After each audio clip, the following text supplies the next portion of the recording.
So you might have noticed that age statements are coming back to a lot of products. A lot of new products are also coming on to the market with maybe higher age than normal, special releases, that sort of stuff.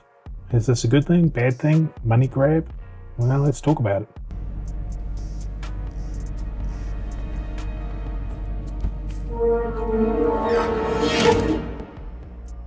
Hello there.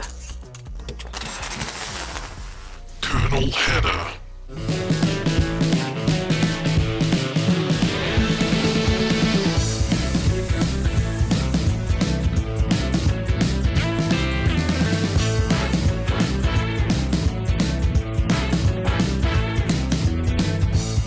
So you might have noticed recently a couple of age statements coming back onto popular bottles. Two of them that come to mind are the Eagle Rare 12 and also the Wild Turkey 101 8-year. Now, I'm all for bringing back age statements, and I think at the end of last year I talked about this possibly happening because of all the whiskey that's on the market. They can't really sell what they've got, so it's all sort of aging out. And I thought age statements were coming back. The only thing that's sort of starting to become a bit of a worry is these things are coming back as new products or new SKUs. Now, what is a SKU? Let's look it up because I can't remember either. So an SKU is a stock keeping unit or a SKU. So it's a completely different product. So you had Wild Turkey 101 and you have the 8-year, and the 8-year didn't replace the 101. It is also another new product. Same with the Eagle Rare. The Eagle Rare 12 didn't replace Eagle Rare 10. It's a new product. Now, initially I thought, well, this sort of makes sense, right? This is like a new Coke, old Coke sort of a thing where if they just replaced 101, there would be a big portion of people, and probably noisy people, saying, I love my 101. Don't touch my 101. Hello chat, we are currently in LA. White Yeti just got an iced latte and these people are going crazy here. Leave it the same. So rather than just add the age statement back to Wild Turkey 101, they reblended it and called it Wild Turkey 101 8-year. So both of them on the market. Now this is all good except for the price increase. Now the price increase though, that is where things become a bit concerning. So Wild Turkey 101, it's MSRP. Now prices vary all over the country, but let's call it $30. More like 27, but we'll say 30. And the 101 8-year, now it's looking about 43. So let's just call that 45 or 40. So a $10 increase for 2 years. Now, all of this is good value, don't get me wrong. And the Wild Turkey 8-year is a superior whiskey to Wild Turkey 101, in my opinion. But for 2 more years, they're getting a fairly substantial, at least a third more money. And that's straight profit. You see, phase 1, collect underpants. Phase 2, phase 3, profit. Oh, I get it. Like the glass is the same. Yes, it had to sit around for 2 more years, but also when you think about it, what did they used to do with it? Like, probably just went into Wild Turkey 101. It's not like rare breed's going away. And rare breed is quite a bit older. I think that can be 8, 9, 10, 11, 12 years into rare breed and its barrel strength. So I got a funny feeling that they probably always used to put H-year into the Wild Turkey 101. They just blended it to a different taste profile. So now the Wild Turkey 101 8-year, they've just said, okay, this stuff that's 8 years, 8, 9, 10 years, that's going to go into this bottle with an 8 on it, and we're going to get 33% more profit. And the Wild Turkey 101 is just not going to have that 8-year stuff anymore and sell it for $27. So it's fairly good money. It's a fairly good business decision. Now for the whiskey drinkers, I don't find this to be a huge problem for me. I'm honestly probably not going to buy any of those Wild Turkey 101 or 8. It's just not my thing. For a mixer, I'm probably going to get Jack Daniels. But if I go to a bar, I much prefer to drink the 8-year than the 101. It just suits my palate better, and I think $10-20 is worth it. But it's a little bit nickel and dimey. And then the next one is Eagle Rare 12.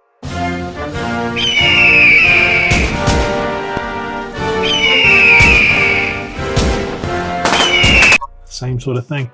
They just now have two products, Eagle Rare 10, Eagle Rare 12.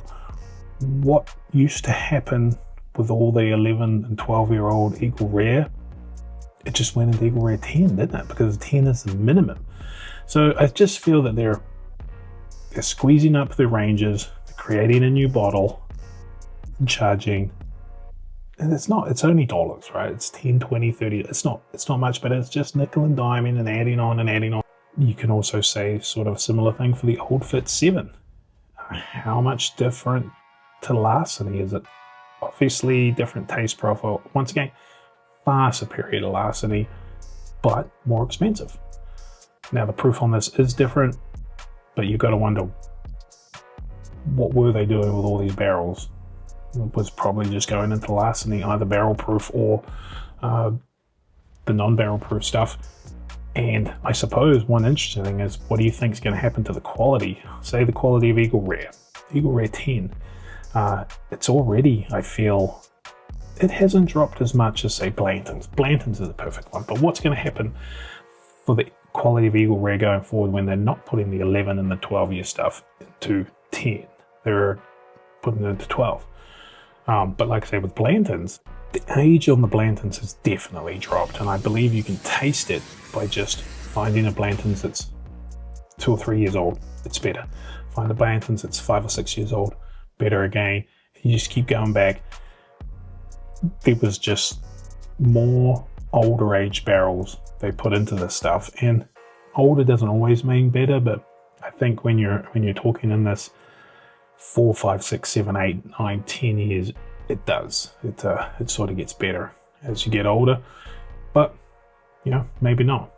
But you can just see them also doing that, bringing out a Blanton, age-stated Blantons. Like, imagine how expensive that would be. 10-year Blantons, $200, something like that. So I can sort of see the 12-year Elijah Craig coming back, and it would be interesting if they don't just replace Elijah Craig and put a 12-year statement on it. Maybe age-stated, like larceny barrel proof, some barrel-proof age-stated stuff that could come in at a much higher price, like Elijah Craig. And they put the 12-year age statement back on Elijah Craig, but they keep standard Elijah Craig, and this new one comes out at a $10 or $15 price increase. So, you know, it just seems to be they're going to have a bunch more SKUs. They're not increasing the quality of any of the product. They're bringing out high quality product, but it's a different product at a higher price. Another one that's something to think about are the new President's Choices.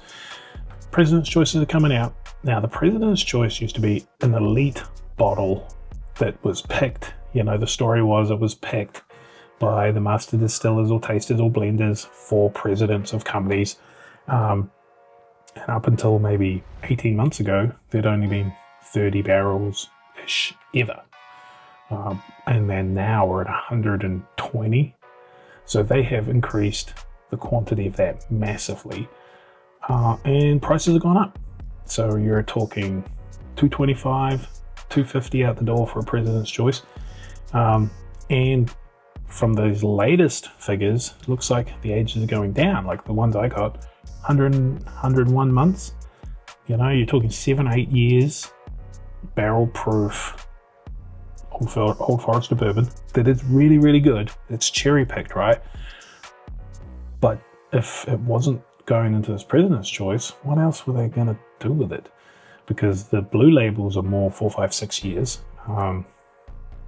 King Kentucky goes to 16 years and is very select, but even that's not select anymore. I saw a chart saying, back in 2018 there was like 900 bottles, and last year King of Kentucky is 5,000 bottles, and price has gone up. So, and secondaries still excessive. So it just seems to be a lot of money grabbing stuff, which is working.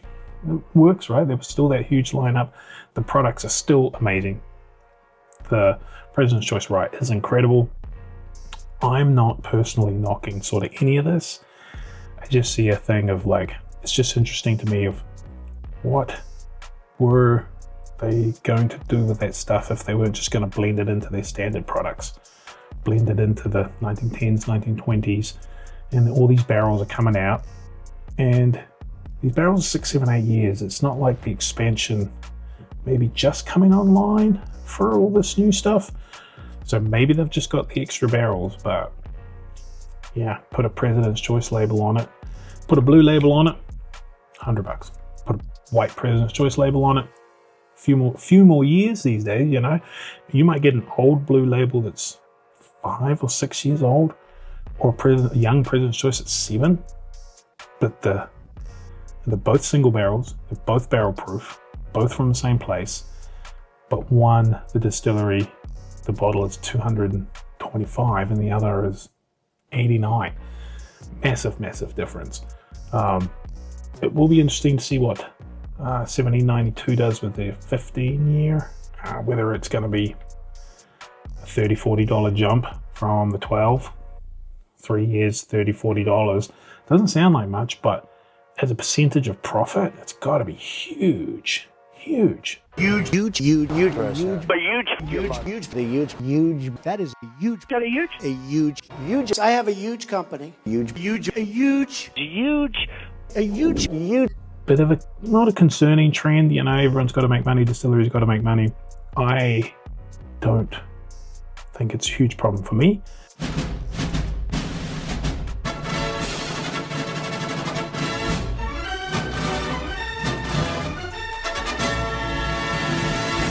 Because I honestly prefer a quality bottle than a quantity bottle.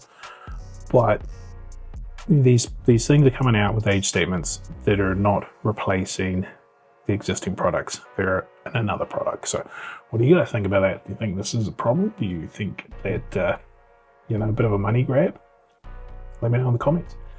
I just think it's going to be too hard for distilleries not to see the profit that they can make by taking the barrels that are already there and cherry picking, well, not cherry picking, but just age picking the ones that are of a certain age, putting them in an age stated product and charging a 25% markup, you know, in the cost of the bottle, and we'll buy it because, you know, regardless of what people say, the bourbon bust is not really busted. You can see the lines everywhere. Four Roses, Old Forester, Kentucky Bourbon Fest selling out, and you know, VIPs in seconds, and every ticket's gone within a few days. So regardless of what people might be saying, people are still out there, they're still looking for bourbon. Now, will that change going forward with all these barrels coming on and all these different things happening? But we'll have to see. But yeah, man, that's not a bad idea. 10-year-old Blandons? I'd buy that. But at what price? Could you imagine the freaking secondary market on that when that first landed? Whew, crazy. But could very well be good. I think Blanton's is one of those things that just with a bit more age on it, it's so much better. Age-stated Rock Hill Farms.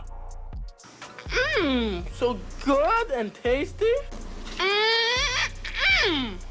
Yeah, more quality whiskey. Quality on the whiskey on the market at still relatively reasonable prices. So, like I say, personally, I'm not hugely knocking it right now, but just something to keep an eye on. And what do you guys think? There's a lot of other people out there that are a little bit more, you know, price conscious and a little bit more quality driven. And you know, a lot of people love their Wild Turkey 101. Don't get me wrong. And those people might be a bit concerned that the quality of their standard 101 might drop because all the good bottles, all the good barrels are going into this new H-year one. So anyway, what do you guys think? Let me know in the comments below, and thanks for watching.